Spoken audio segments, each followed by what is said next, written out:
So this will feel like an introductory class, or maybe like a mid-studies class of a particular subject, and hopefully that subject is life. But you might feel like it's a philosophy class. But hopefully I don't want anyone to get scared. Mr. Philosophy over there. I don't want anyone to get scared. What I mean by philosophy, what I mean is that, and I was speaking in Jum'ah, and some of you may have been there, I spoke about this word of deen, and how it's often understood as religion. But deen also is, there's lots of different meanings there. One of the ways you could translate deen is way of life. And when we look at philosophies or different ideas, ideologies, these ideologies are also adyan, they are deen. Right? Back in the day, people had deens like they were Christianity and Hinduism and other religions. Now the differences are capitalism is a deen. People live for capitalism, right? And there would be other isms out there that are really people live for, they exchange their life for, and they're very sensitive about them as well. And most of the time they don't realize that Disney Channel had groomed them for a long time in these new ideologies that now become their modern religions. So hopefully we'll explore some of those aspects, and we'll see the great way of life that Islam has to offer us in this journey, inshallah. Now, what's the name of this talk? Okay, and what's the next bit after that? No, not the actually bit, yeah, nice, mashallah. It's not you, it's me. After love, actually, what do we say? What does it say? Don't remember? No? What does it say? Something about the effects of a post-romantic worldview on ourselves and our relationships. Most of us are not really aware of what I'm referring to when I say post-romantic worldview. So what I'll do is there'll be 3 segments to this class. Hopefully you can follow. Well done on a pen and paper. It's important. You know, I travel the world a lot,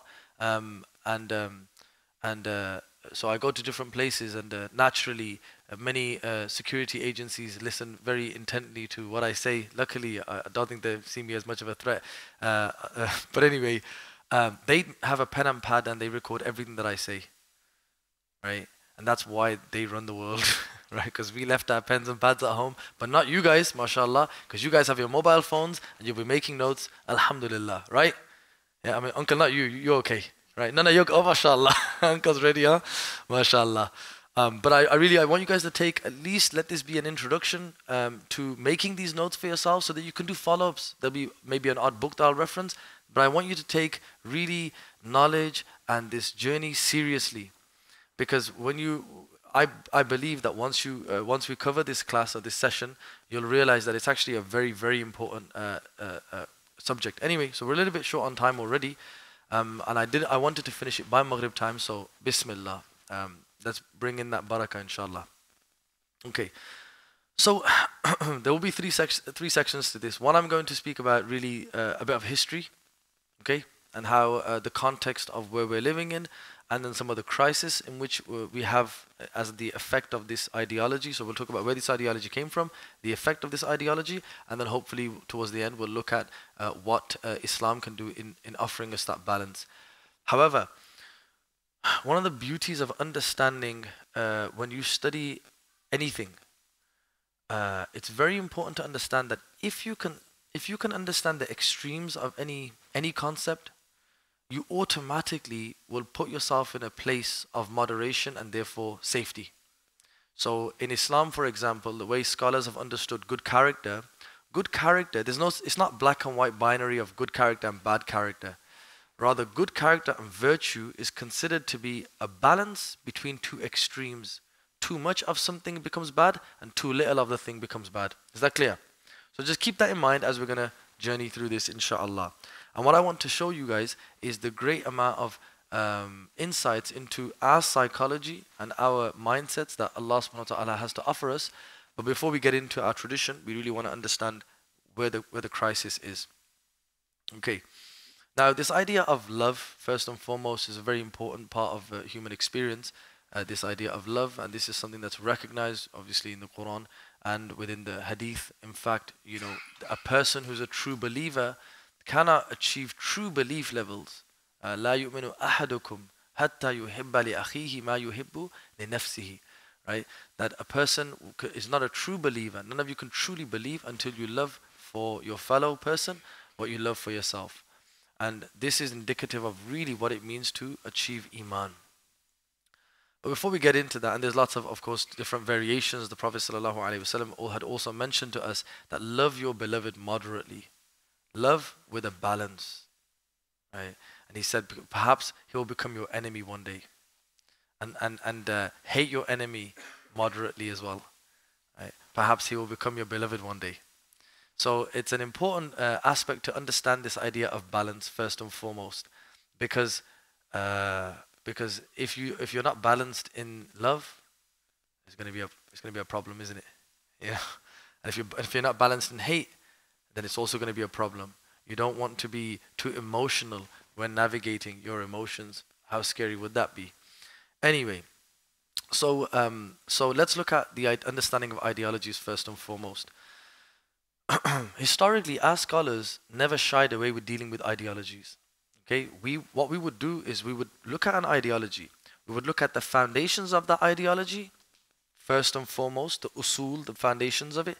Then we would look at the effects of it. And that would give us a nice, secure way of dealing with that particular ideology. So, can somebody give me an ideology, preferably with an ism at the end, that I can just speak about for a second? Veganism, yeah? Oh, nice. So veganism, I've not really heard much about veganism. Must be a North American thing. Go ahead. Hedonism, all right. You guys really pushing it today, huh? Okay. Really flexing it, mashallah.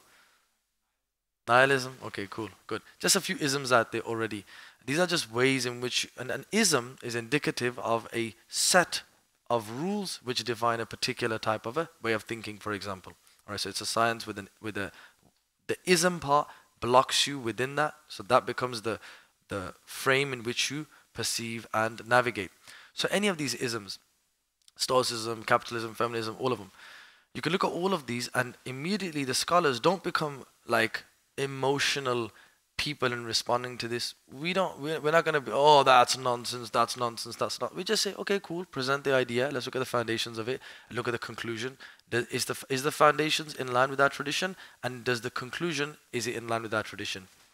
Most of the time with isms, it's not the case, right? Just generally as a don't become too attached to your isms. Got that? Most of the isms, because we have an ism, it's called Islamism, right? It's called Islam. We already have a set that we're within, but you can easily do that, all right? And unfortunately, we've fallen into a way that because we don't have those foundations anymore, we take a very emotional response to a lot of these things. So when it comes to TikTok and all these other types of things out there, it's important to really understand where these things are coming from and its effects. We also have then, therefore, due to this insecure nature of knowledge, Muslims have then become overly emotional and overly insecure when dealing with things. And so what happens is, if you ask people now, if you ask Muslims what are Islamic subjects, they probably can't get more than 5. Right? They'll say Tajweed, Seerah, Aqidah, Fiqh. Right? Maybe there's 1 or 2 others out there, yeah.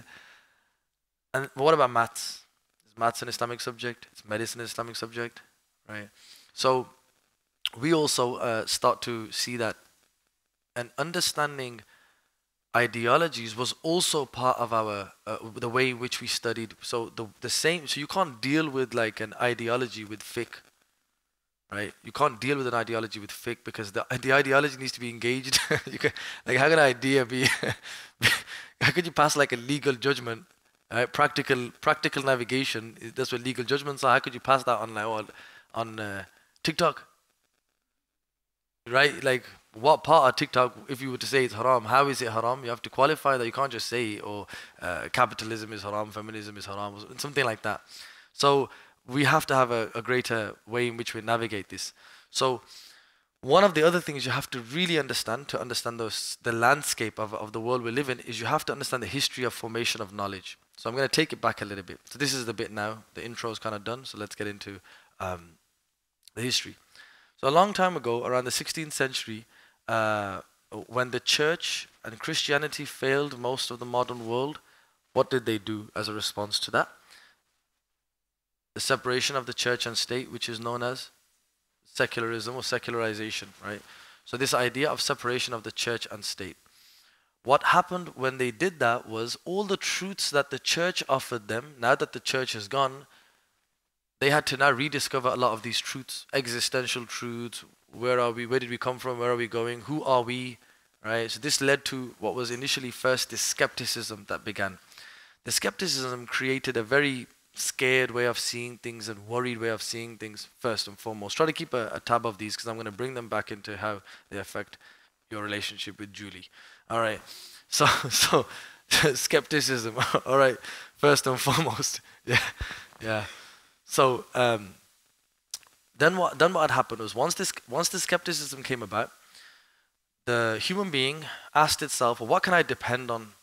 Am I a soul? Was there evidence for a soul? Not really. So you had expressions such as cogito ergo sum, I think therefore I am, meaning I know that this is real, material here. I know that I have a mind. So the two things that I can depend on are matter and my mind. Hence the recognition of most of your therapists, if you have a therapist, is the formation and understanding of your body and your mind. But your therapist doesn't really care about your soul, and the framing that they trained in doesn't consider your soul. I'm not saying leave therapy, by the way. I'm just saying be mindful of the modalities that you're exposing yourself to, because if they don't take care of your spirit, then who takes care of my spirit? Right? So this is called reductionism now. So one of the things that comes from this worldview is it's reductive. So it doesn't see things in a holistic manner. It sees that this doesn't have a soul, nor does it have a mind. It's just material, random table, right? And you're just a mind, I'm just a mind, and we're random selection, and so on. That's what it starts to create. What then happened with this was that Muslims were able to deal with this a lot. But I'm going to just do a quick little overview now. So then what they did was, because the mind now becomes the most important thing, this begins this Enlightenment period, which was also known as the rationalism period, where everything was processed through the mind. And this is also indicative of your relationship with Julie, okay? Because mentally, people are holding on to their mind when navigating emotions. Yeah, and to some degree, it's a good idea. But I want to tell you how Disney was formed. All right.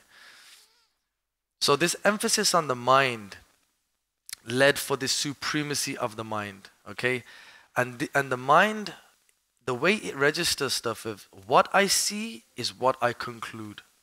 All right.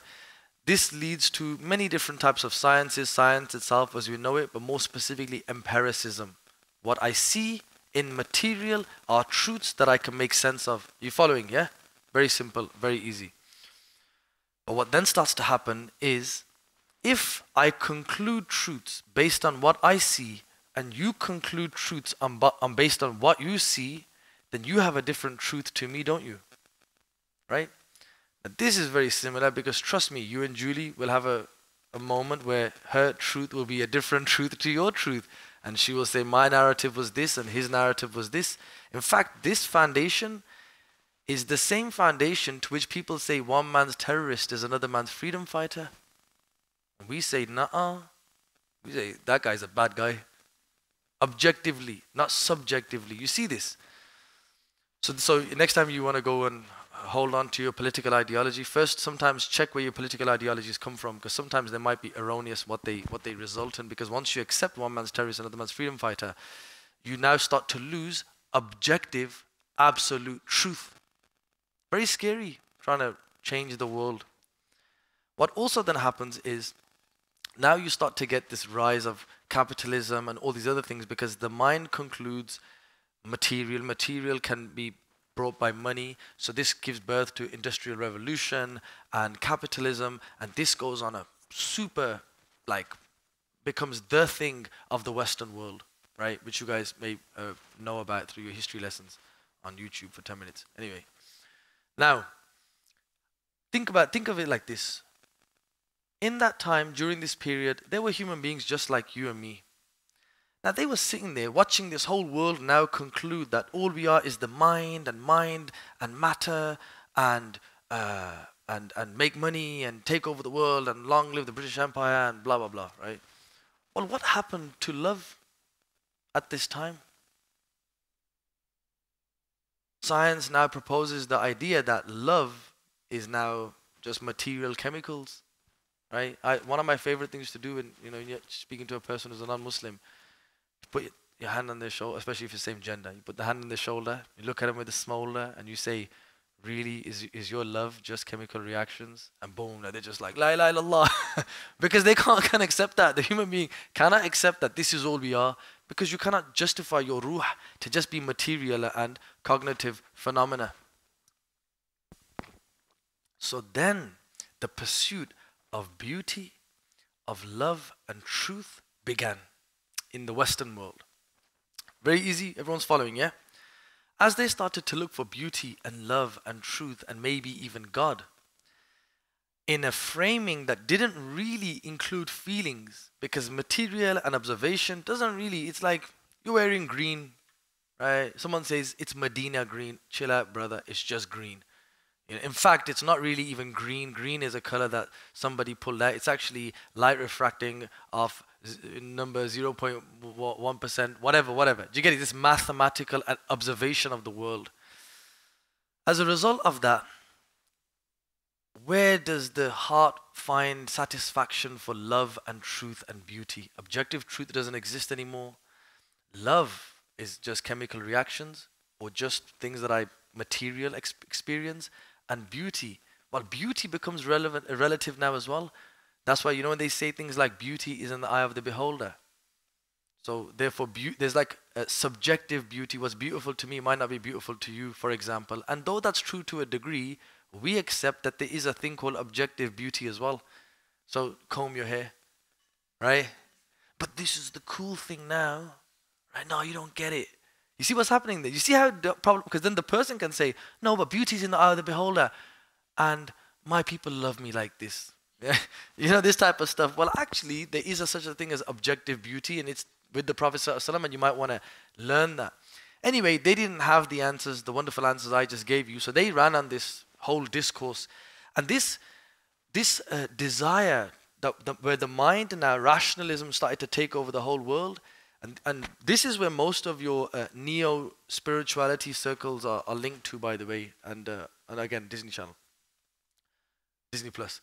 You see, I'm a bit old now. Huh? What happens is this gives birth to this modern phenomena of romanticism that people would look for, and they would say, well, this scarf, you might call this just another pieces of thread that comes together, but this was given to me by one of my wonderful teachers. And because you don't have a regulation of like truth and love and beauty, people started to whip up their own definitions of truth, love and beauty. So what you started to get was these where you were having these material and hedonistic pursuits, there was also now a desire for love and beauty and truth in the material related phenomena. So how can I find happiness? You see, maths doesn't tell you happiness, does it? Beauty, love, truth does. So when I look at what makes me happy, in a world that's related to material, my highest expression of happiness will be what? Material. And in a framing where God is not in the picture anymore, when you take out God out the picture, who's the new God? Yeah, yourself. You become the God itself. Astaghfirullah, like this is what starts to happen. They have these modern shrines, digital modern shrines. Have you seen them? It's called the Instagram profile. I've got one too. Anyway, subhanallah, just beautify your own shrine. A'udhu billah. So self-worship, these are modern forms of self-worship, unfortunately. Anyway, so what happens is, this human being is now looking for truth and beauty and love in a world that's related to material, and I'm the one who has to be served. Therefore, the conclusion is the most material that I can get will result in the more happiness that I can have. So mathematical searches for transcendental truths are limited by material. More tables, get another table, get 2 more tables, finally tables. This kind of a road starts to appear. This whole thing becomes the beginning of romanticism. But this, I gave nice basic things like tables as an example. There's examples that I could give that wouldn't be not fitting for a mosque, so I'm not going to say them. Got that? That's why certain activities that human beings could do now become the pinnacle of love. How pathetic. Because now love is defined as what I can receive. Got that? It's what can I receive? Now does that remind you of relationship with Julie? Right? Everybody's just in it for themselves. Whereas a traditional expression of love, Ismail alayhi salam, Ibrahim alayhi salam, sacrifice. Sacrifice? That's not good for my boundaries. Right? No, but if it's at the cost of myself, I must take care of. You see what's happened here? And that's rooted in secularized love. Godless love. How can you have love without God? Subhanallah. You see what's happened here? Try to explain this. It's quite hard to explain it, but I think I did a decent job of just analyzing. So the secular worldview now promotes self-gratification, the ultimate goal, replacing the spiritual desire of love or the spiritual love. This manifests in many other things. This starts to manifest. So once this idea starts, where do you think it goes? Where do you think this idea of love goes? If you look at the early aristocrats of some of these places, they were actually very sick people, because once you start the pursuit that material exchange can be the highest expression of love, then my most happiness can be the most indulging that I can have. So if you actually track these people, they were very sick people, and they would use religion inversed for these perversions. If you know what I'm talking about, they would use religion inversed for their perversions. That's why when you go back to some of the sources of a lot of the madness that you see, you'll find like this idea of religious figures being involved in these really lewd and lowly activities. You're following what I'm saying, yeah?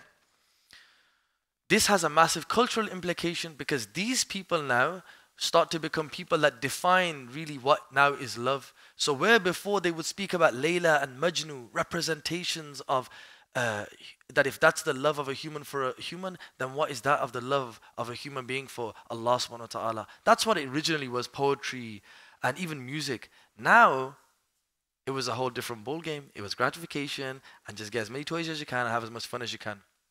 This translated all into media. That's why every person, especially in the 60s, but if you go back earlier, you can go to the late 1800s, early 1900s, and so on. And you will find that these ideas were the same people bringing in more sick and perverted ideas. And a lot of these movements that were taking place, you had so much standardized bad behavior. I'm really using soft terms here because I'm in a mosque. They would standardize bad behavior. So all these people who were producing music and producing movies, they were all fruity. If I could use the word fruity, yeah, they were very fruity. And unfortunately, but what I mean, I don't mean to say that lightly. What I mean is that these people were involved in endless haram. And this endless haram is the ideas in which they created many of these cartoons and movies that many people grew up on. And Bollywood would be a very much an extension of this. So where people found the stories of Allah and the Anbiya and even like Jesus and whatever religions and all these things, now they were replaced with these new figures of these new characters of love, representing love.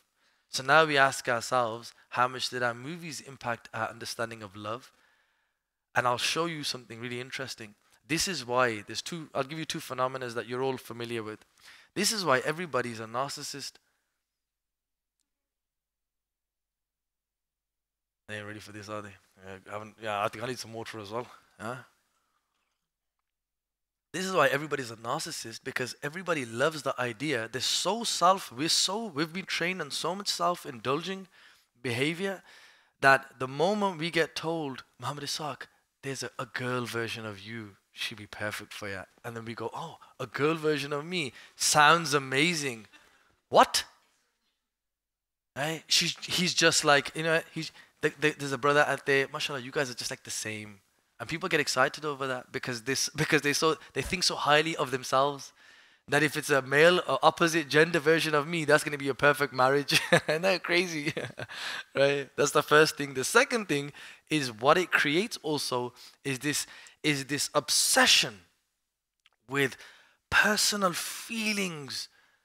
Right? This personal feelings in the moment that we meet, that if we don't have those if we don't have those incredible feelings, then the person's not the one.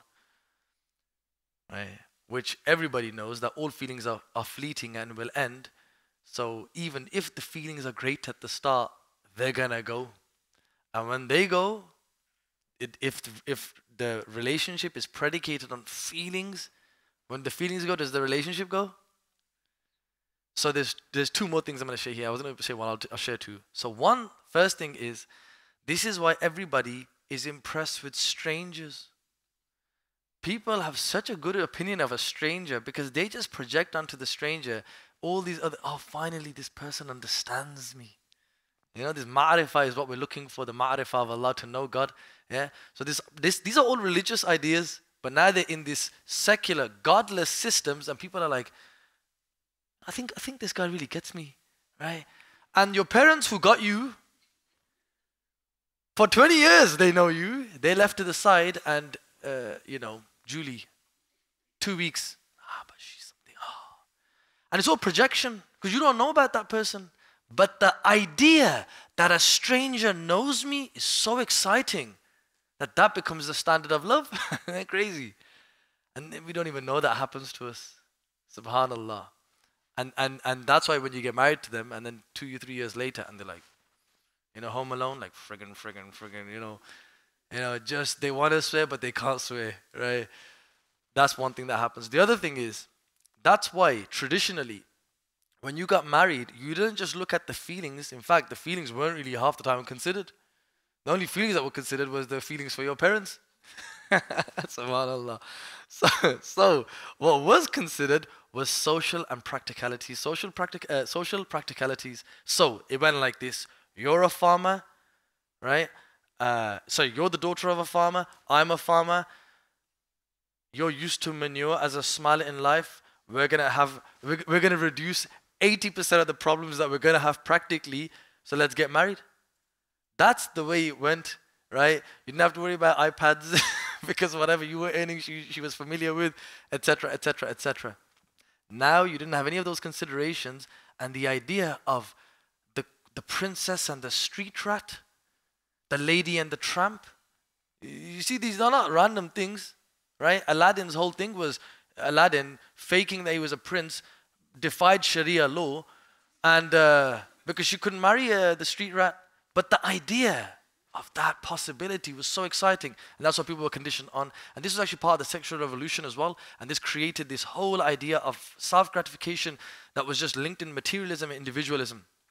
So what does this do for yourself? First of all, like I said, it's what it does is it creates that vibes are more important than logical conclusions. Got that? The vibes are more important than the logical conclusions. If I don't get the vibe with her, Dad, I can't marry her. Vibe? Right? What is vibes? Right? Why the vibes? Subhanallah, yeah? So, vibes over logical conclusions. If you find yourself in life to be there, you better get out of it. Alright, so that's the first thing you want to write down. That is the first thing, is the problem here is vibes. So experiences, emotions and perspectives, they are driven by the feeling. A strong emphasis on that. And I might not have time to do it, but I could even show you how maybe I'll do this at the end, remind me, you'll like this, is how people have understood their religion of vibes. Isn't that crazy? So when we say, no, alhamdulillah, let's get back to Allah and the Rasul, sallallahu alaihi wasallam, we take the same conditioning we took into, and we say, yeah, but Sheikh, I don't feel it in Salah. Yeah? We were in California once, right, West Coast, and we were with mashallah, there was a scholar from Mauritania. They just picked him up out of Mauritania and placed him in the middle of California.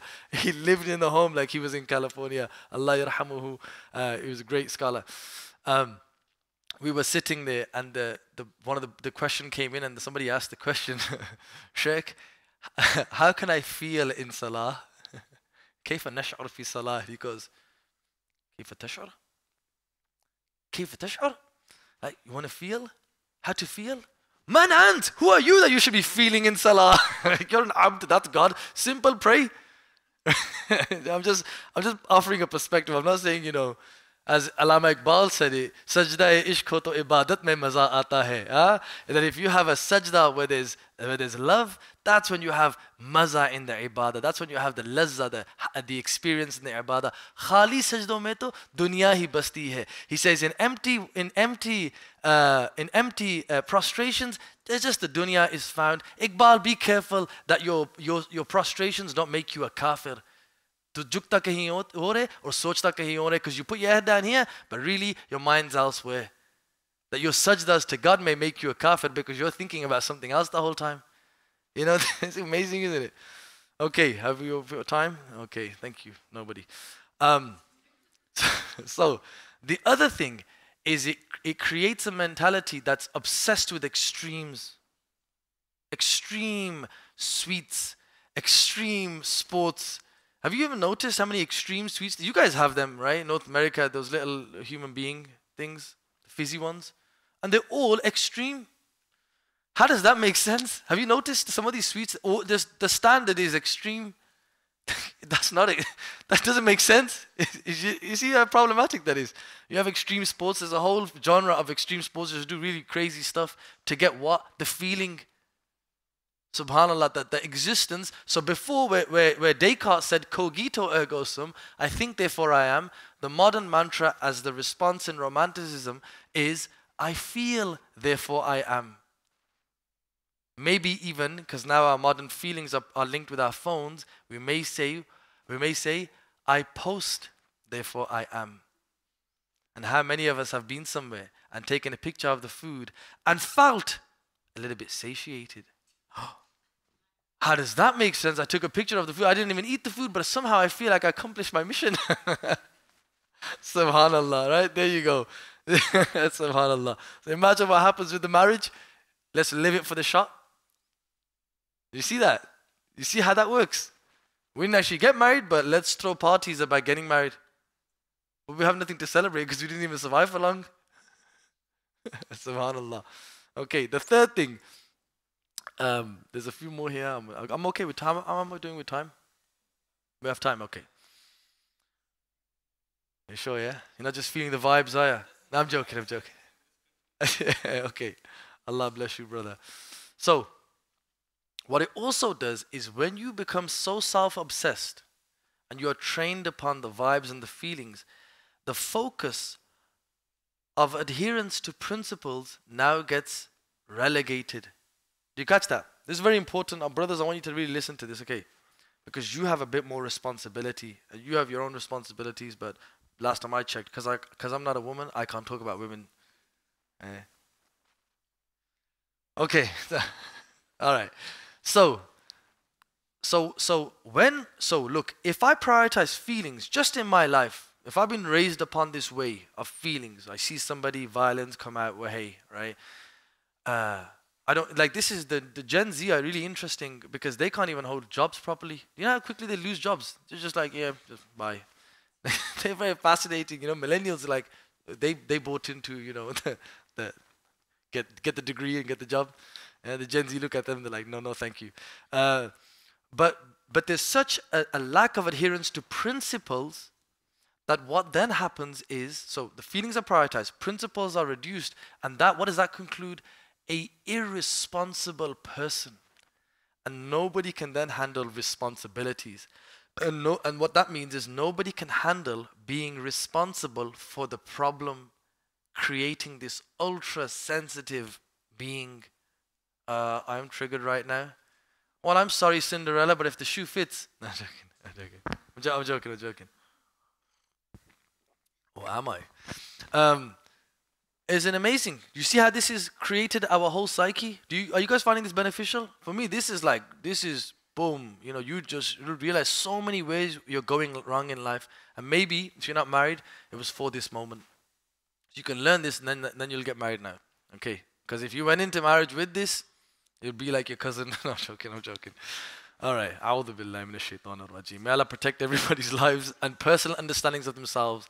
But subhanAllah, what it then concludes is, as you look in the mirror and you ask yourself, am I feeling myself today? Isn't that crazy? These ideas, am I feeling the source today? And these become metrics and measurements for for just life, how you carry yourself. Subhanallah. And then what that does is, if my principles are a lack of responsibility, watch this, then where does religion fit in all of this? If religion just gives me responsibilities and no vibes, then no thank you to your religion. Which is why you see certain variations of Islam globally that focused on the principles and not on the tasawwuf, feelings. You'll find that those Islamic frameworks crumble very quick, and we have the parties that we have in our holy lands. You got that? Because there's such an emphasis, and this is the same thing within our own homes, within our own selves. So religion itself starts to get attacked. The other thing, another big common phenomenon, is this obsession with authenticity. Be your authentic self. Yes. Yeah. These type of framings, this modern fixation of preference, even sexual preference, you know, this idea of, are you straight? As if you have to qualify that within like your identity. Like, isn't that crazy? Like, the identity is linked to the preference of activities. Like in your bio, things like this modern fixation of preference and orientation because of extreme individualism and materialism, me using nice words. Okay. What also then happens is a ridiculous obsession of authenticity, and if I cannot be my authentic self, then that which does not allow me to be is bad. So before I said to you that truth was subjective. Well, if truth is subjective, we have different moral frameworks. Morally, you think this country's right, morally I think this country's right, and that's called secular politics, right? in an ethical, we could argue ethically who's the big baddie, right? But if you take this in the context of the relationship, what that concludes is not just your observations, but also your feelings and my feelings. Therefore, meaning, if I feel this is good, and you do not allow me to present this part of good, then, and I call this good, and you don't allow me, and by some framing you say this is not good, then what, if I'm fully driven by my feelings, what do I conclude then? You not allowing me to wear my scarf, you've done now bad to me. It's scary, isn't it? Because when that happens, then I start to say things like, so not allowing me to be is oppressive. What? Huh? What just happened? That just because I didn't let you say a particular word or share what you wanted to in this moment or be your authentic self, yeah? Because I didn't allow that for a moment, now I've oppressed you?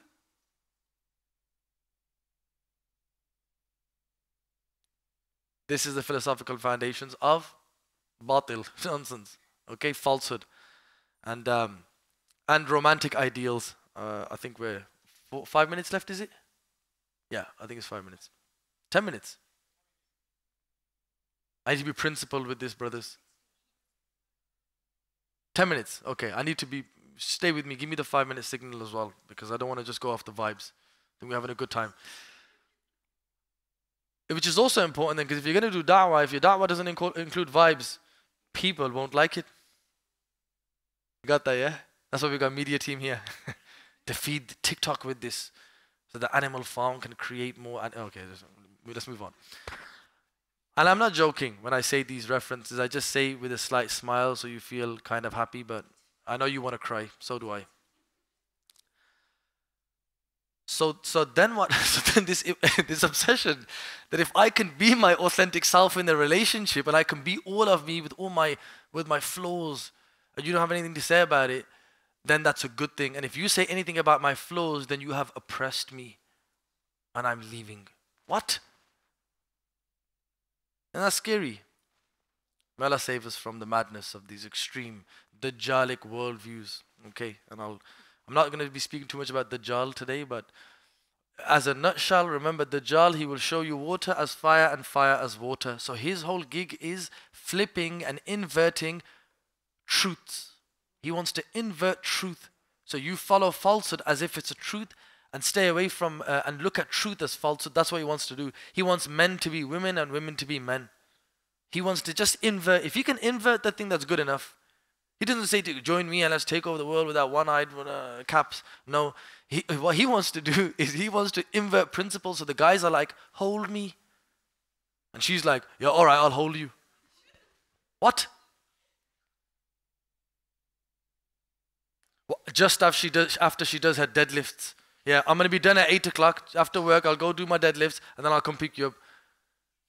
And he's like, oh, subhanallah. A'udhu billahi minash shaitan. This is why you got to read Surah Kahf on Fridays to save you from this. Again, I'm not against deadlifts, people. If you've hardcore training, you got your Instagram page, you got more than 5K, just stick with it. If you got less than 5K, give up. No, I'm joking. All right. All right. I'm just keeping it light. Please don't take offense. I know I'm navigating very dangerous, sensitive waters. And then modern influences getting navigated. So that's the last bit here, is avoiding, just avoid extreme perspectives, right? So the hadith that we mentioned, the first that we mentioned was to keep the balance. The second one is, the Prophet ﷺ said, the best of you are those who are best to their families, right? What best to families means doesn't mean that she is always happy, because she will never be happy. Nobody will be happy. Being best to somebody is not defined by vibes. Being best to somebody is not defined by feelings. Is that clear, everybody? Can we just help the whole world with this thing alone? This help a lot of people. Just because you don't feel good doesn't mean the person's bad. Are we okay with that, everybody? Yeah, do you see how powerful this is? This is a game changer for people, because brother, people are making all sorts of decisions simply because they feel that they are not feeling the way they want to feel. Hey, just deep that for a second. So taking a balanced approach, right? Focusing on principles that take care of feelings, but give yourself the principle, not the metric of the other's feelings, because if you live for anybody's feelings, you will go crazy. Yes or no? Because the heart of the other person changes. The Prophet ﷺ said the heart of a believer, the heart of the insan boils over like a boiling pot, constantly boiling, just constantly changes. Because they're huduth, they're temporal creatures. Temporality means change. That's why you never want to give yourself to anything temporal. Because if you give yourself to ever-changing goalposts, it's tiring. So you want to give yourself to consistency. So you want to do for the person, lillah. Right? You do for the person for Allah's sake. The hukuk, the principles, which then may start to say, maybe I look at social, practical principles, because if those things are not met, then love might not be enough. Right? And when we say love here, we use it more as the noun of love, the vibes and feelings, rather than the verb of love. The verb of love is very different, isn't it? The verb of love includes sacrifice. In today's time, if you say to anybody sacrifice, what do they say? I can't because of my mental health. Anyway, that's navigate it at your own, according to your own situations. I'm not saying that stay in any difficult, but I would say if there's anyone's a criminal, call the police, right? Rather than writing a Facebook status. Anyway, so the idea is focus on the hukuk. If you go into the relationship without knowing the hukuk, then what's going to carry the situation? Not just the hukuk, taqwa. For example, what Allah subhanahu wa ta'ala says that we put between them, that we've created with them, mawadda and rahma. You know why mawadda and rahma are mentioned? One of the reasons. What does mawadda do? Mawadda does is when you like somebody, you start to elevate them and project onto them all this wonderful stuff. That's called the first 2 years of marriage. Yeah, this person becomes amazing. And why did Allah mention rahmah? Because when it crashes, now you have to have rahmah to deal with the fact that this person isn't what you made them out to be in your head.